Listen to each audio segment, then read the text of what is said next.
phone call, and he was told that Vladimir Putin was about to announce a special military operation, a full-scale invasion of Ukraine, and Lavrov had absolutely no idea that this was going to happen.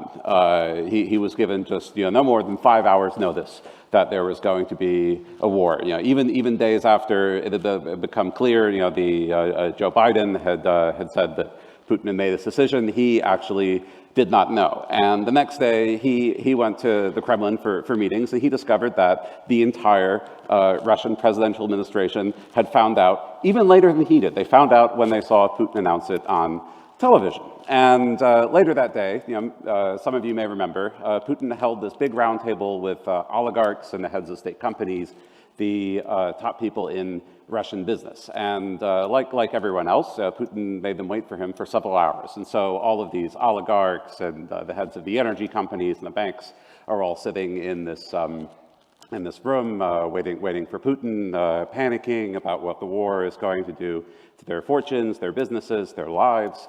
And they run into Lavrov, and they start crowding around him, going, "Sergei Viktorovich, what's going on? What happened?" And Lavrov says, "Don't ask me. I only found out a few hours before it happened, and I got here and I found out that these guys, they found out on TV." And Lavrov is asked, why?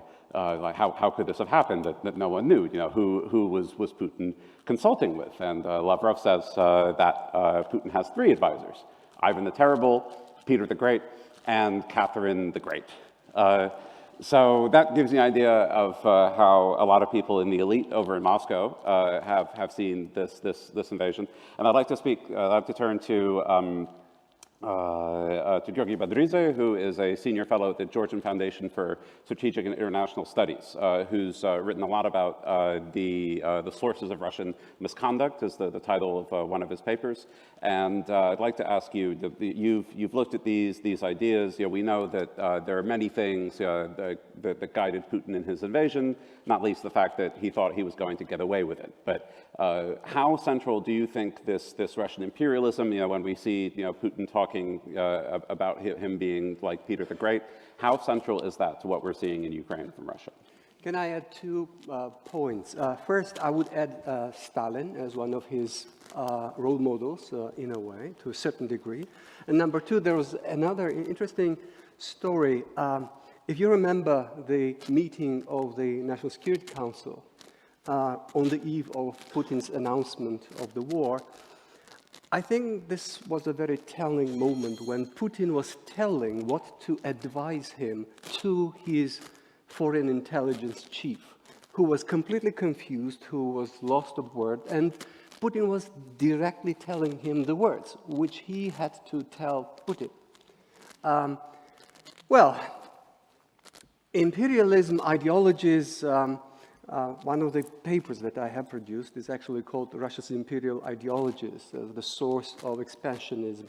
And yes, all reincarnations of Russian empires had certain type of ideologies which more or less produced the same outcome in terms of internal political structure, and number 2, their foreign policy expansionism from the Third Rome concept, which was followed by various degrees of belief in it by czars.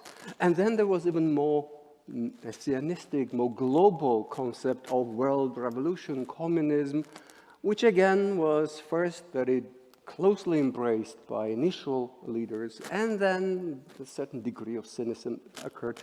And the current one, which I'm not even sure whether it can be described as a state ideology, that was concocted by Mr. Dugin, and is basically a recycling of the ideas from the earlier 20th century. This is basically an ideology for the masses, which I suspect Mr. Putin is not very deeply himself a believer in, but this ideology, to a certain extent, helps the main idea, which is that instead of addressing Russia's economic, social, internal issues and problems, which are many, it is easier And this is not for the first time. It is easier to keep Russians busy with the idea of making Russia great again, of defending the realm, defending the patria from external enemies. Russia is an eternal besieged fortress, rather than addressing healthcare, road infrastructure, pensions, etc. So basically, the deal that existed between the Russian society and Putin initially, that he takes all the power, and in exchange he gives stability and prosperity. Putin failed to deliver prosperity and replaced this with the idea of greatness. And also, this is not just greatness for the country, it's greatness for himself as a gatherer of the Russian lands.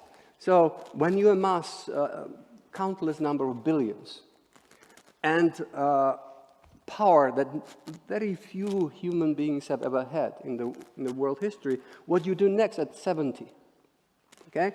This is what the plan was, I guess, to proceed and carry on these little victorious wars. Only Ukraine proved neither little nor victorious.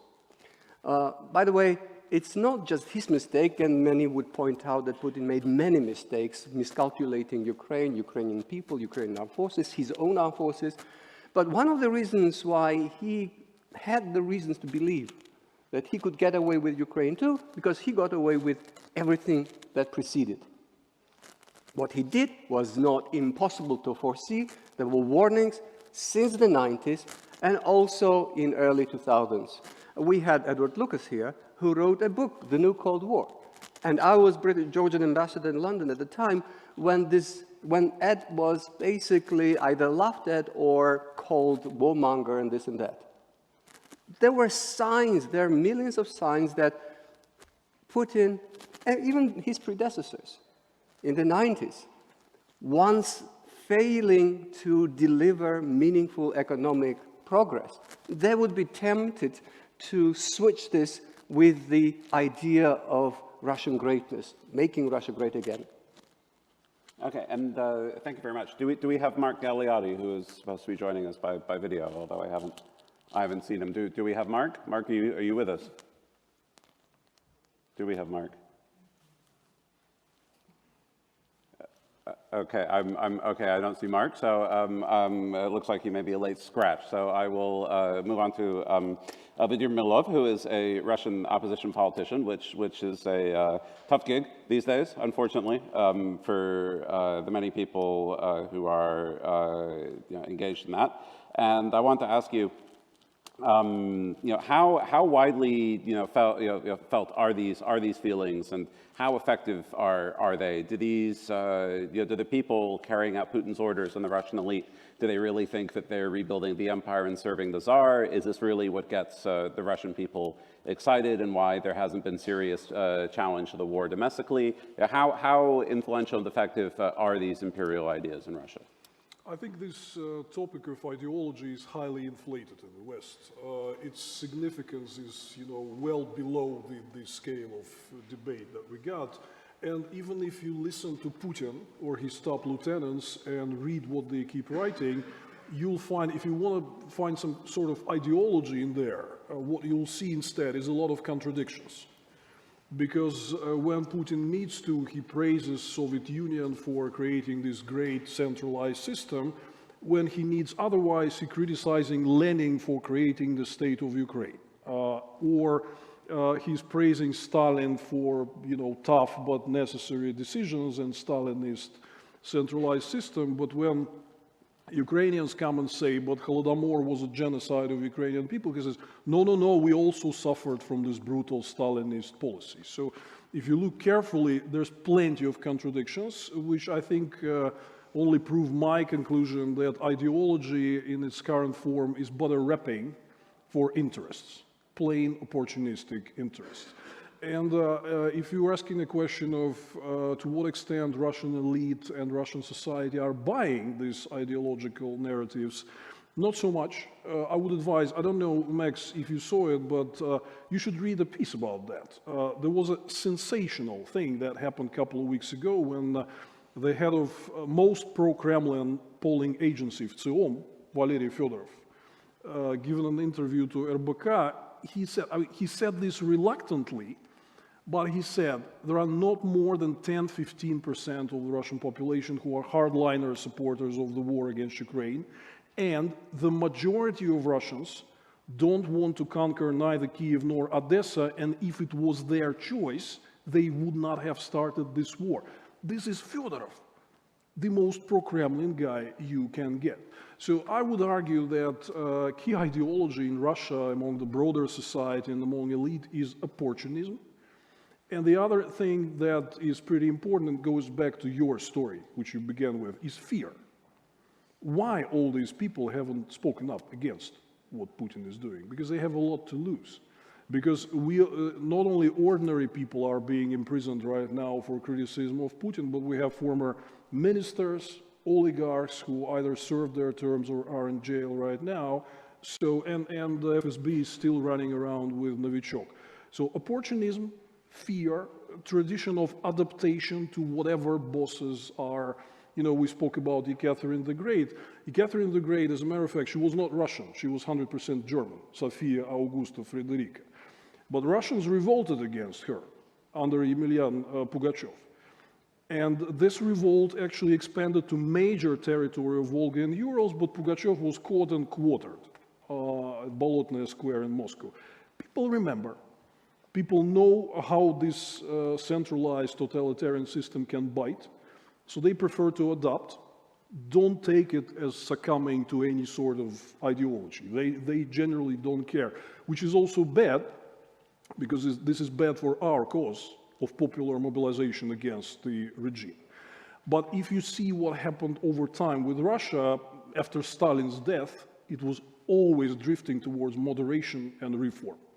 Khrushchev, Tho, Gorbachev, Perestroika, there will be a moment again when this opportunity opens up and people just won't remember about any sort of imperialist ideology, because right now, I'll finish by saying that the biggest question that is hanging over the Russian society as this big mushroom cloud, you know, that Deripaska has formulated this brilliantly in September. He said, there is no vision of the future, only fog.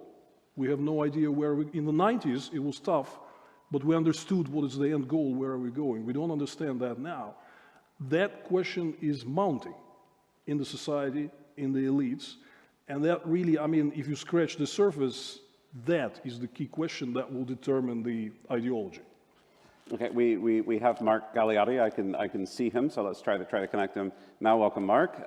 Mark is director of consultancy firm Mayak Intelligence, a seasoned commentator on all things Putin, the Russian military, secret services, and elite for media, certainly including the Financial Times, and author of many books on the subject. And I wanted to ask you, Mark, about the more literal mushroom cloud. Just we have seen for years, but especially it's become really prominent during the war in Russia. There is this conflation of imperial ideology being espoused by members of the elite with other bits that should be completely contrasted to it, just like Vladimir was talking about. Only yesterday, I believe, Patriarch Kirill, the head of the Russian Orthodox Church, he said that nuclear weapons were a divine gift for Russia from God. He even named the saint who was the patron saint.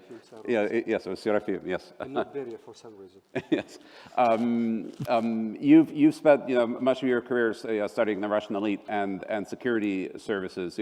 These seem like things that don't go together at all. The sort of orthodox KGB, imperialist Chekists. Where is this coming from? How widespread are those feelings? Really in the Russian security apparatus, and what kind of role are they playing in the invasion now? Well, I mean, and thanks very much, and my apologies for, I appreciated your kind introduction. One thing you didn't certainly rightly add was technologist. That I am not. Okay, I mean, to talk about this point, I mean, first of all, one can quite glibly, but not necessarily inaccurately, call the Russian Orthodox Church a state corporation. I mean, in some ways, it is in the business of doing God for the Kremlin. And we really should appreciate that just as back in Soviet times, it was often the case that you scratch a bishop and you find a KGB colonel. Well, so too now, much is the case. But also, I mean, what this represents, I would suggest, is, I mean, to go back to the earlier point about no vision of the future and the future being fogged, so too, I mean, in some ways, for all Putin's posturing as being an historian, and speaking as a historian, let me say he's a very bad one, but nonetheless, nor is there any real past. At the moment, we have a regime that in fact operates within a kind of limbo and is looking for some kind of legitimation. And back in the day, the legitimation for this regime was entirely technocratic. It was, you stay out of politics and your life will get steadily better. We will make sure that it won't necessarily improve rapidly, but you can be sure that it will. Now, obviously, that's not something that can be sustained. What the future offers is impoverishment, isolation, and the chance that any and all of the men in your family might end up being mobilized to be sent to the Ukrainian front. So, I mean, in that case, there clearly is much more of a desire to kind of create this sort of semi-spiritual notion. But I really think we should never underestimate the profound cynicism of Russian institutions and the people that staff them. Just as back in the late 90s and the early noughts, it was gangsters who were endowing churches and seeking to kind of reinvent themselves as pillars of the community.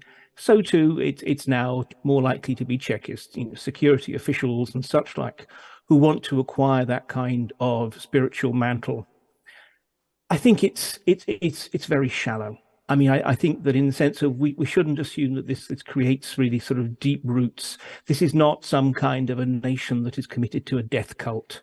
After all, we should remember the other miracle from God that was sent for Russia was, we were told, Vladimir Putin. None of these things have been particularly good for the country. And the final point I'd make on this issue of the sort of the nuclear spiritual dimension, we should note the degree to which this is entirely cynically manipulated. I mean, this is actually an information weapon against the West, because the Russians know that every time they hint that if things go badly for them in Ukraine, or if some new weapon system is provided to the Ukrainians, then maybe they'll have to resort to some terrible extreme measure. They know that certain fractions of particularly the European public get terrified and start agitating and saying that, in fact, this thing risks spiraling out of control. Kyiv needs to be pushed into making some kind of concessions to Moscow, etc., etc. We shouldn't take the rhetoric seriously. It is precisely intended for our consumption, I think, at least as much as any Russians. Okay, now to bring the conversation a bit closer to home, I'd like to turn to Marie Golubova for a Latvian perspective on this. Marie is the head of the board of the Baltic Initiative on European Reform, and Latvia and the Baltic states are, with large Russian-speaking populations, are an area where for years, and including during the invasion, we have seen Russia really try to exploit this sort of imperial revanchist sentiment to make the Russian-speaking population of Baltic countries and other, even as far away as Germany, feel this identification with a resurgent Russian motherland. How effective has Russia been at doing that, and what do you think about the various attempts that have been made in Latvia, particularly over the last year and a half, to deal with this issue? Yes, I think the question of how effective is a little bit difficult to answer, because I think at different times there has been a different level of effectiveness. I mean, if we look at people who might be receptive to Russian ideology in various forms and shapes in countries bordering Russia today, you would find that unlike the new exile of people who came out of Russia after the war started, who are mostly people with higher social capital, more or less well-connected, they speak some foreign languages, or at least they are entrepreneurial enough to think they can make a living somewhere else. The people who stayed in the countries around the borders of Russia, in the borders of the former Soviet Union, after these countries regained independence or proclaimed independence for the first time, as in the Central Asian case, the people who stayed are not necessarily with high social capital. So in many cases, there are people who do not have very high access to resources also in terms of information or knowledge about how the world works. So for them, I think this concoction of imperial ideology, some elements of remaining Soviet ideology or glorification of the Soviet Union, and lots of new, well, if you wish, opportunistic pieces of information and disinformation, which is fed through various channels of Russian propaganda. It works because logic is not a requirement in a way. I hope I'm not sounding very arrogant, but it's, it's like I think it was actually in Latvia some 10 or 15 years ago, there was a survey about people's religious affiliation. And there was quite a number of people who said, I'm Orthodox, but then they also answered positively that I don't believe in God. So, I mean, it's a kind of identification without necessarily a very deep kind of meaning in this identification. And similarly, I think you'll find not just in the Soviet residential areas around Riga or Tallinn, but also in many places in Moldova or Georgia, and not necessarily even only Russian-speaking, people who might have a kind of, a certain combination of those elements of the Russian imperial narrative, the Soviet narrative, a little bit of various esoteric narratives, and the underlying belief about nobody can be trusted. You can't believe anyone, so you should listen also to the Russian, for example, state TV. Why not? Because, it's a different point of view. It's what they don't tell us in our West-leaning government or public media. That's how people see it. I'm not speaking now about what really is, but what people's perception is. Very recently, I saw data, unfortunately, I can't say which country in the Eastern Partnership it was, but data which basically shows that out of approximately 1/3 of the population who watch Russian-leaning TV in one form or another, much smaller percentage watch Russian state TV, but the factors why they watch it is very often either because you have to look at different perspectives because nobody can be trusted, that's one. So the underlying kind of lack of trust in any public message. And entertainment is the second one, more high quality entertainment. So I think the people who fabricate this imperial discourse in Russia, not the high priests like Dugin, but the propagandists who are, packaging it and targeting it at different audiences, they know that they are not dealing with audiences who are homogeneously imperialist-minded or homogeneously religious, but there is a blend of various things. Some are conservative Orthodox, some are imperialist in their mind, some are just opportunists, just like the Russian elite is, but they take bits and pieces which suit them, and they appropriate it to make their own life worldview a little bit more coherent for themselves, no matter how much disinformation there are in those building blocks. I think that's what we're dealing with. Thank you very much. And now for a perspective from Central Asia, also a place where in the last year and a half, the attitudes towards Russia and Russia imperialism have changed a lot. We turn to Serek Besimbayev, who's director of the Paper Lab Research Center in Kazakhstan, and has done a lot of interesting sociological research about how attitudes have changed, particularly in recent times. So I was wondering if you could share some of your findings with us, and what that tells us about the attractiveness or lack thereof of these ideas in a place that Russia, we see from what Putin says and does, still very much feels is his imperial backyard. Thank you so much. Yeah, historically, Russia has been dominant political power, and obviously our population perceived Russia as a closest ally. According to previous public opinion surveys, 80% of Kazakhstani thought that we have Russia as the closest partner and a friend of Kazakhstan. But after the war, we see the significant change of perception in terms of perception of Russia in our region, and particularly in Kazakhstan. We see that supporters of Ukraine is much more bigger than supporters of Russia. So according to the last survey, 20% of Kazakhstani population openly expressed support toward Ukraine, and the 10% are supporters of Russia. Of course, majority prefer neutrality, but at the same time, this is a huge change in terms of public perception of Russia. Also, I would like to highlight that about 40% of our population think that Russia can invade Kazakhstan as well. So they allow this possibility in the future. And it's again, it's a new dynamic. And if compare with other Central Asian countries, in Kazakhstan, we see that Russian propaganda has less impact on public opinion. So more than 30% of our population think that Russia is trying to attacking independence of Ukraine. So our people, so especially among urban youth and the Kazakh-speaking population, we see the much higher support of Ukraine. So this segment of society which didn't buy Russian propaganda. Also, war in Ukraine accelerated the discussion about decolonization of Central Asian countries. Predominantly in academia and in social media, there is an ongoing discussion about our Soviet past, if Russia was imperial, and our scholars and our activists, they are challenging narrative about Russian Empire, which brought modernity in our region.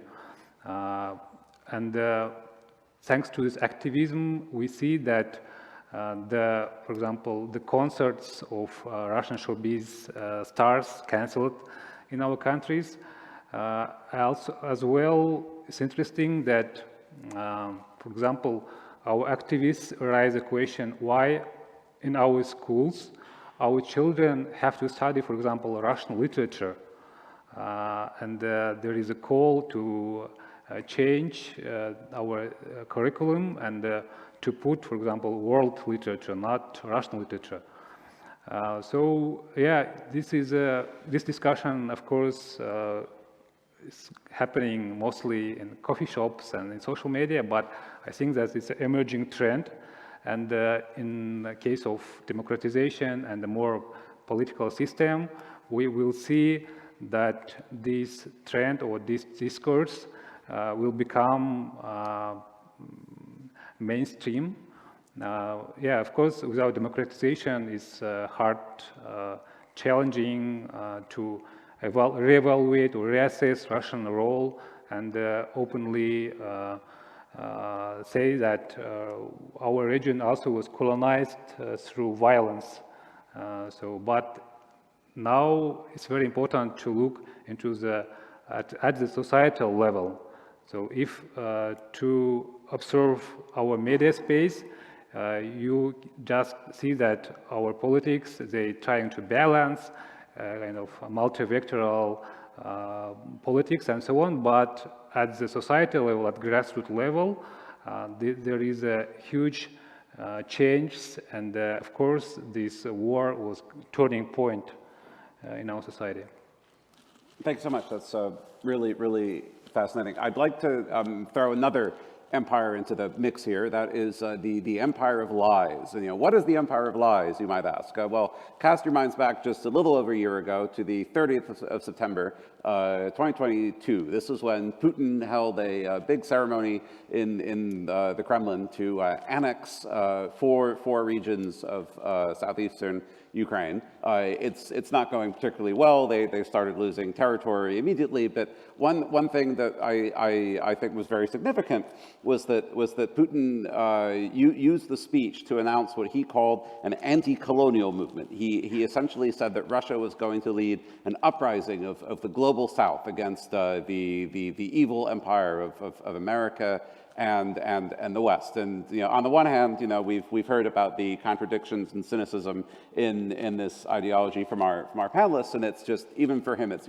breathtaking to say this while you are literally annexing territory from another country. On the other hand, something that we've seen particularly in the last 2 weeks is that some of this anti-American rhetoric really does resonate with countries in the global South, which is very much what Russia has been hoping will happen with the stance that's taking more and more sympathetic with Palestine on the Israeli-Palestinian conflict. And we've reported a lot about this in the FT. The danger that a lot of Western countries are worried about is what kind of effect this will have on support for Ukraine across the world. So I don't know if, I'll just throw this one out there. How serious is the threat that due to whatever dislike of the West and NATO and America there may be in outside the immediate West that could affect support for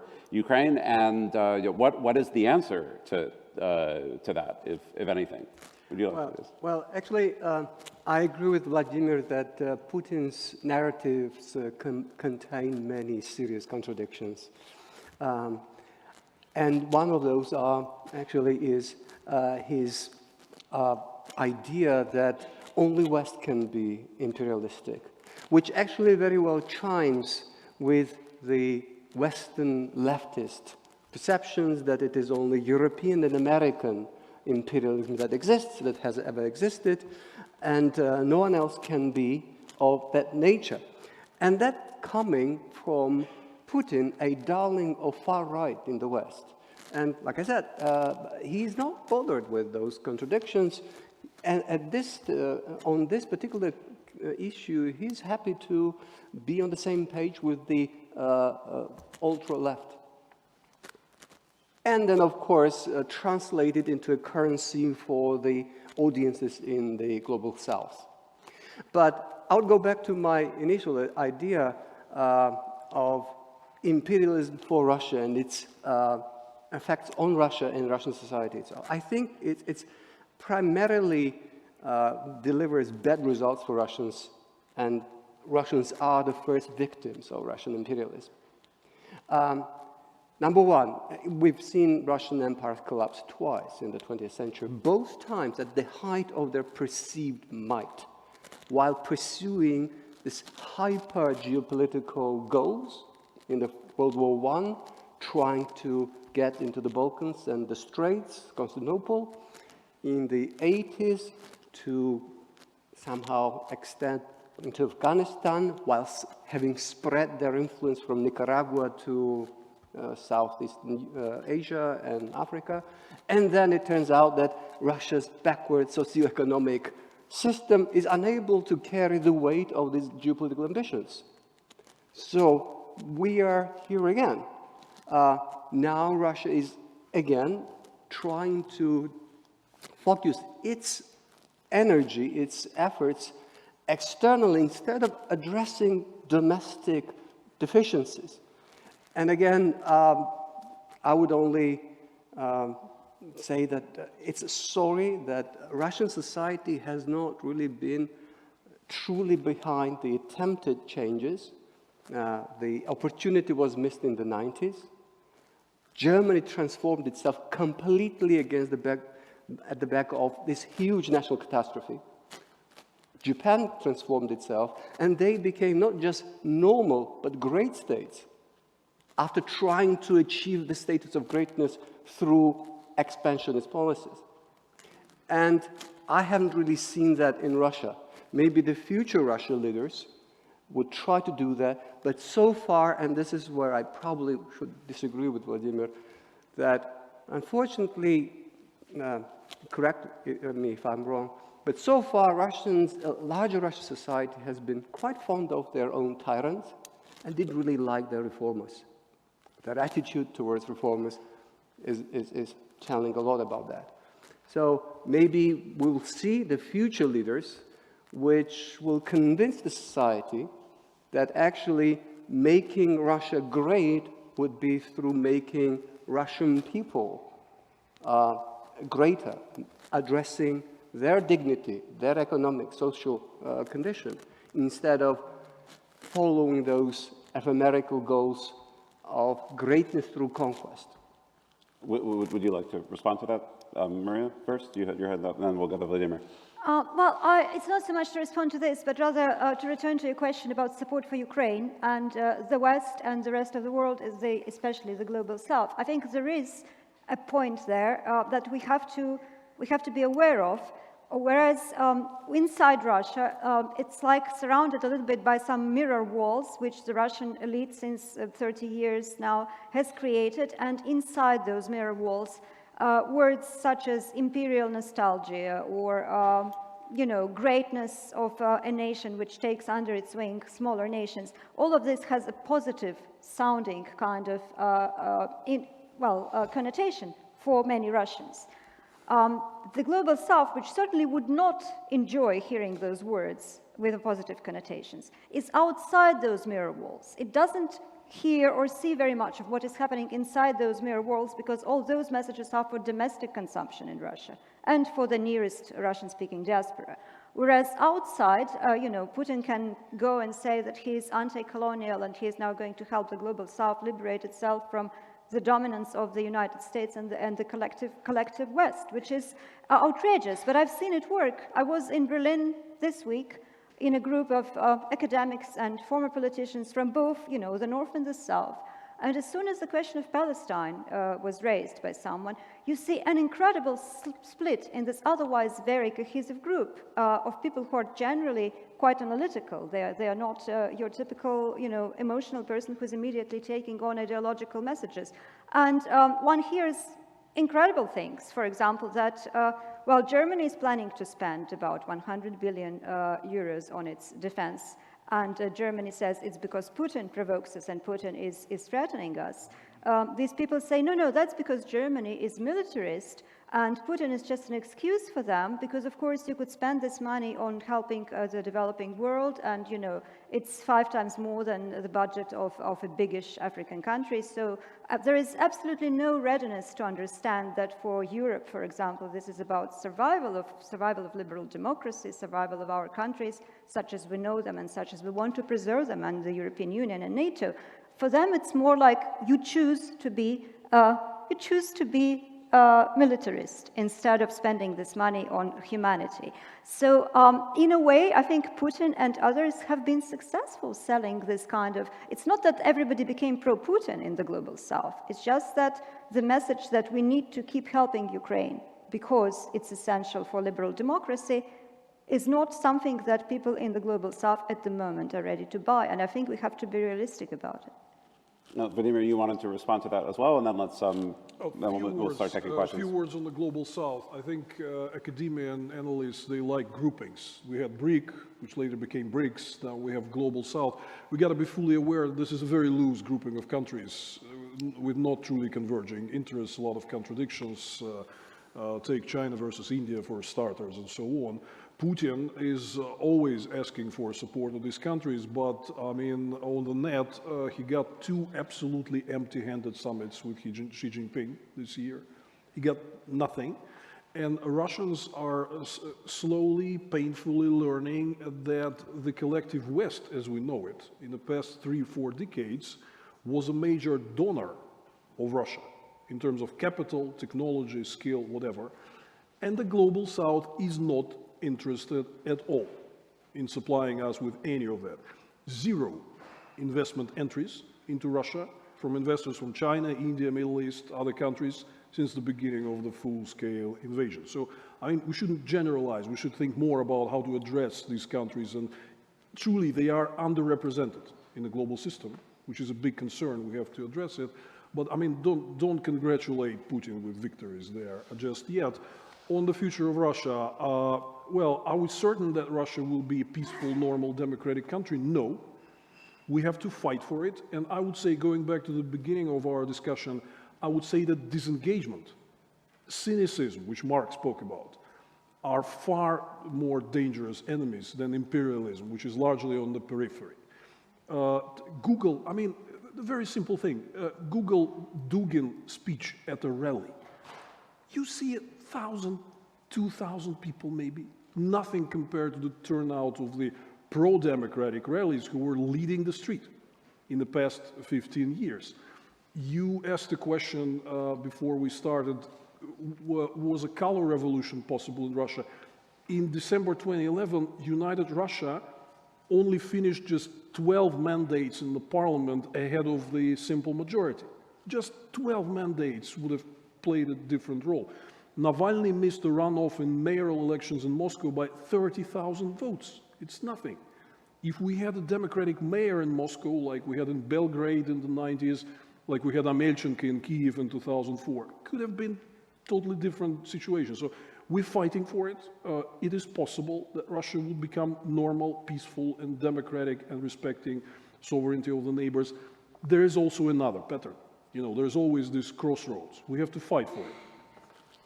So let's, thank you very much. We've got a few minutes left, so let's turn to questions. I've got some submitted online in front of me, so let's go with, I like this one.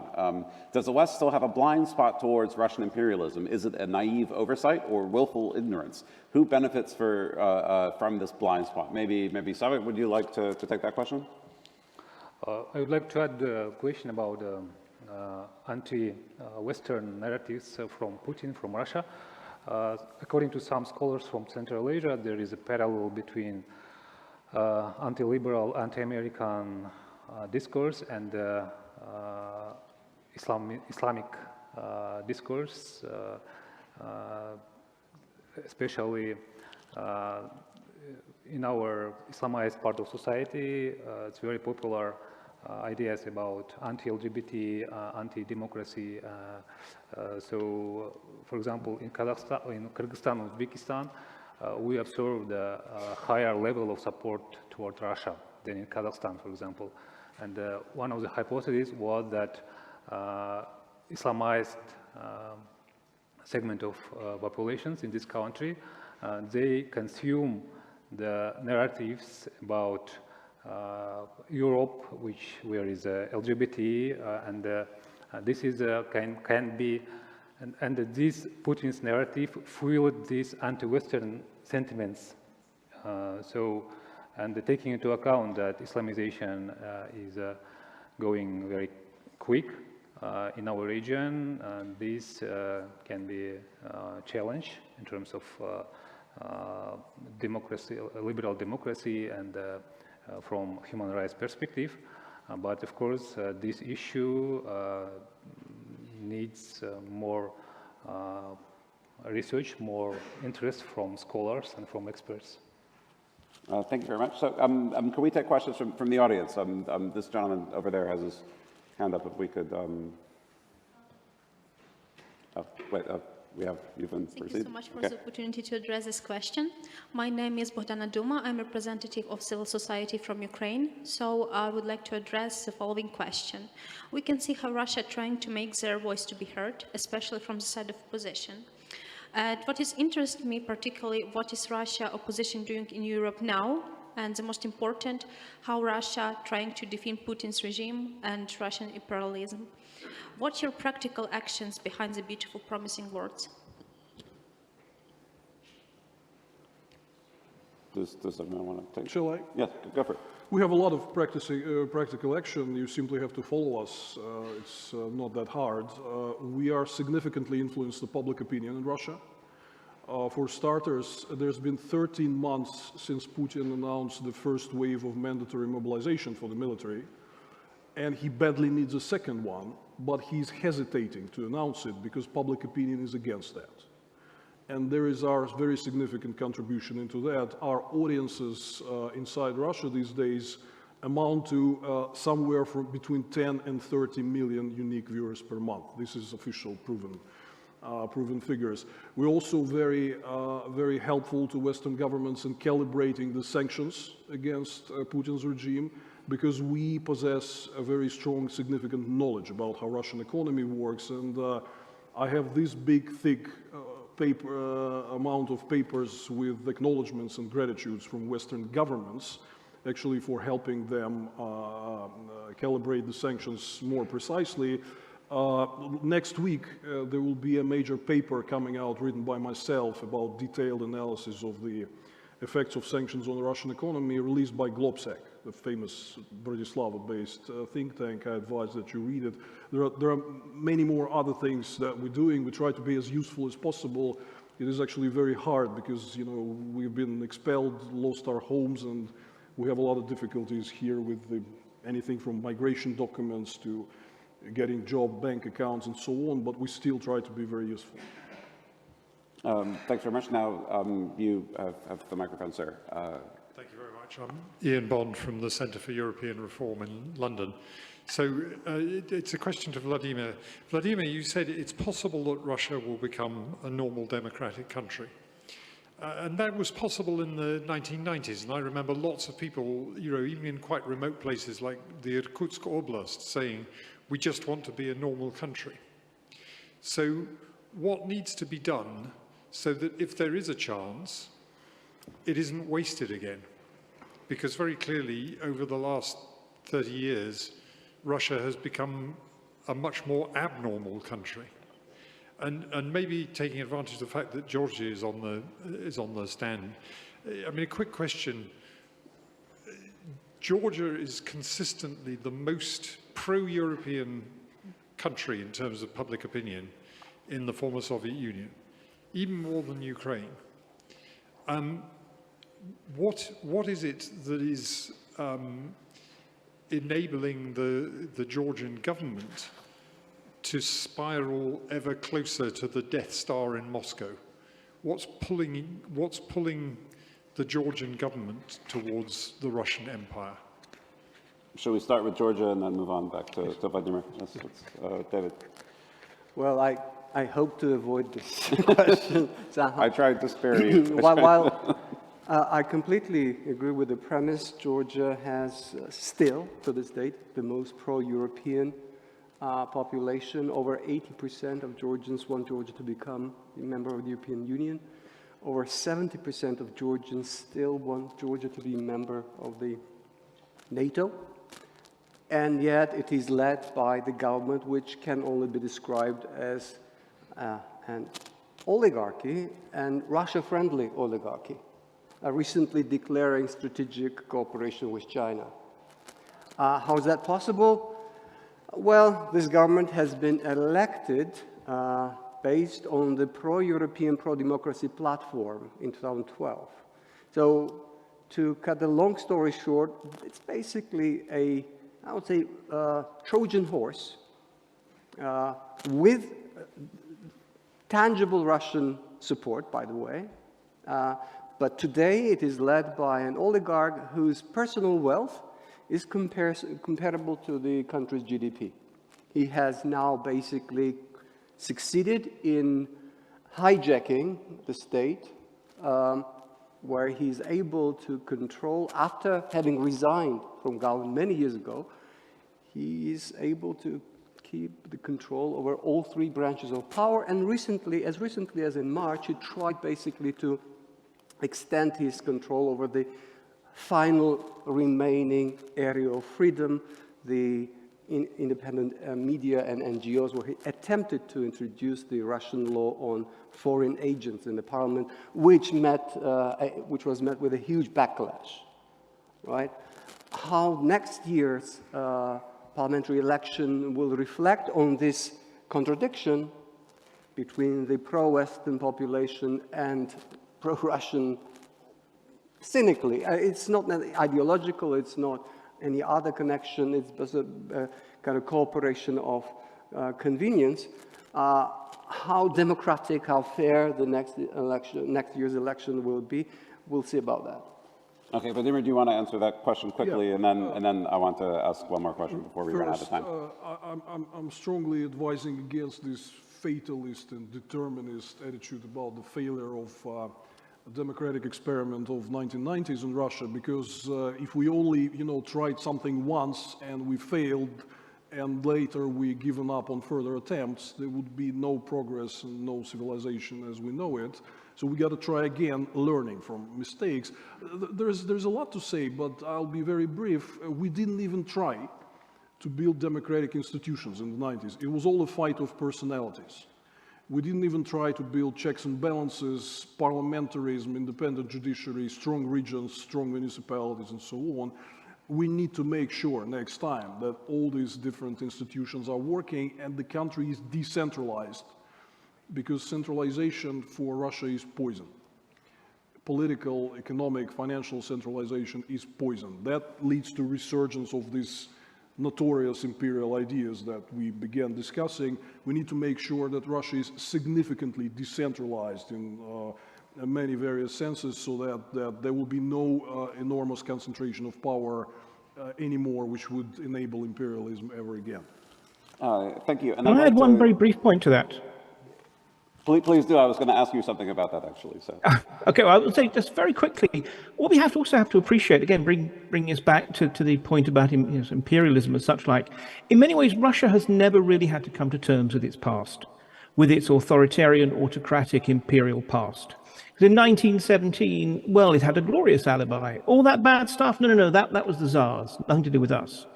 Then at the end of 1991 into 92 and so forth, all that bad stuff, no, that was the communists.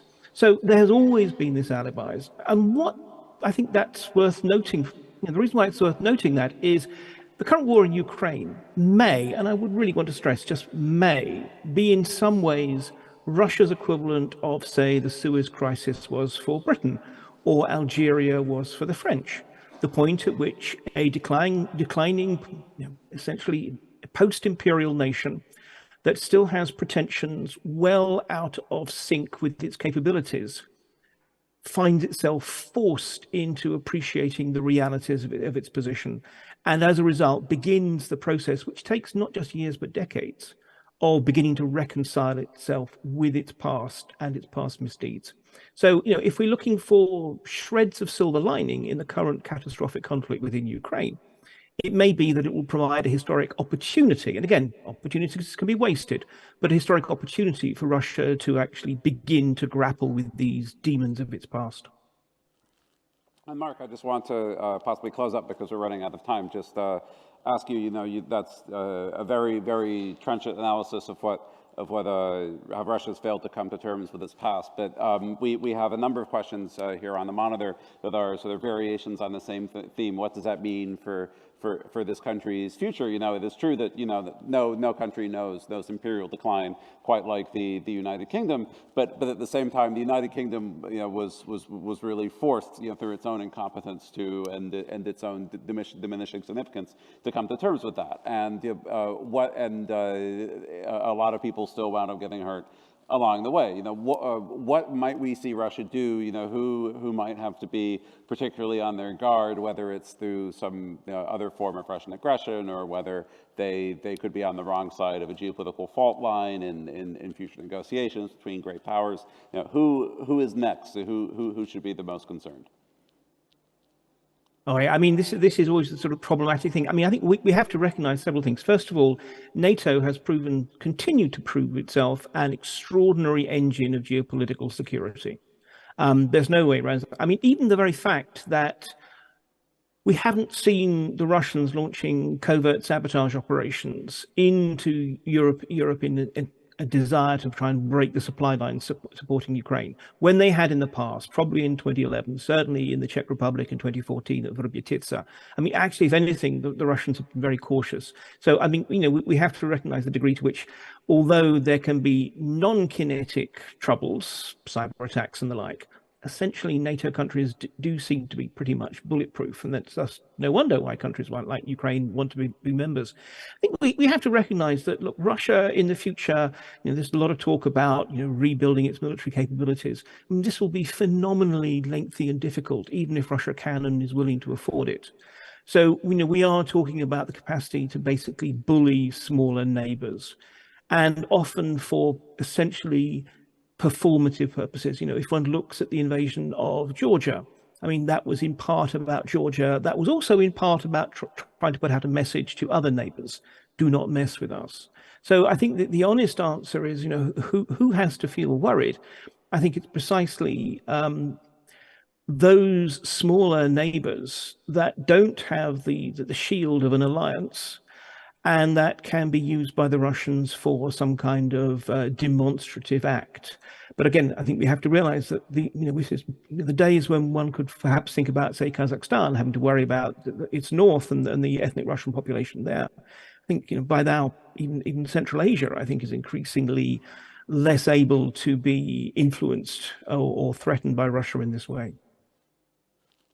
Okay, now I'm afraid we are out of time, and I don't want to keep you from dinner. So there's so much. Do we have, since we started late, 5 more minutes? Maybe one final question from this gentleman at the back, who.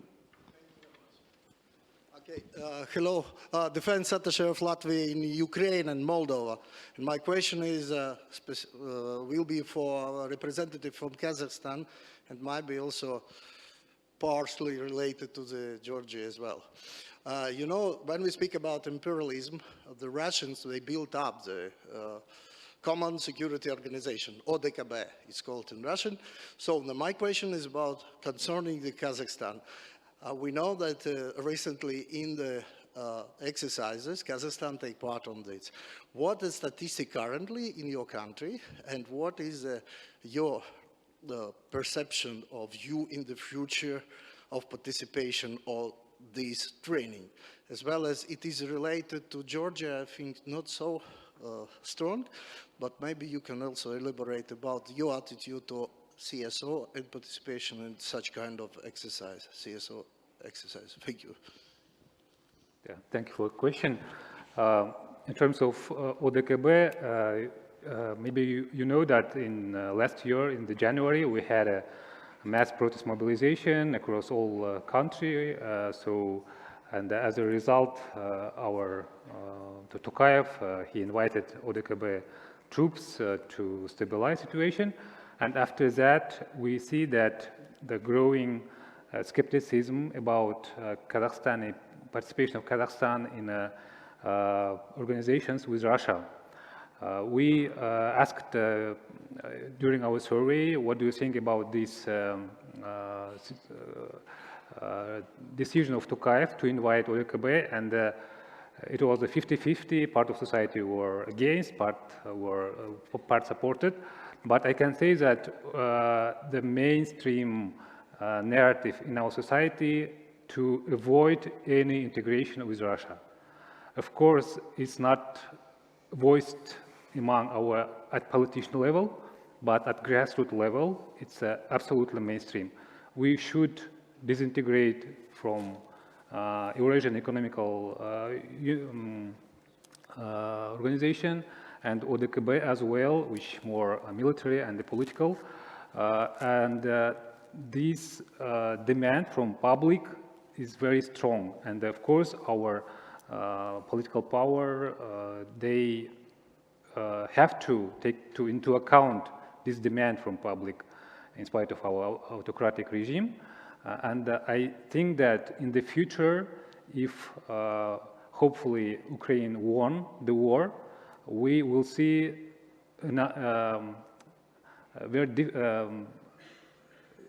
other development in terms of integration with Russia. So I think that in the future, it's more perspective to disintegrate and to be more independent from Russian influence. Okay, we're already over time, so I'm going to end it there. Thank you very much for listening to us. I think some fascinating points from all our speakers here, and I will leave you to enjoy dinner. Thanks so much.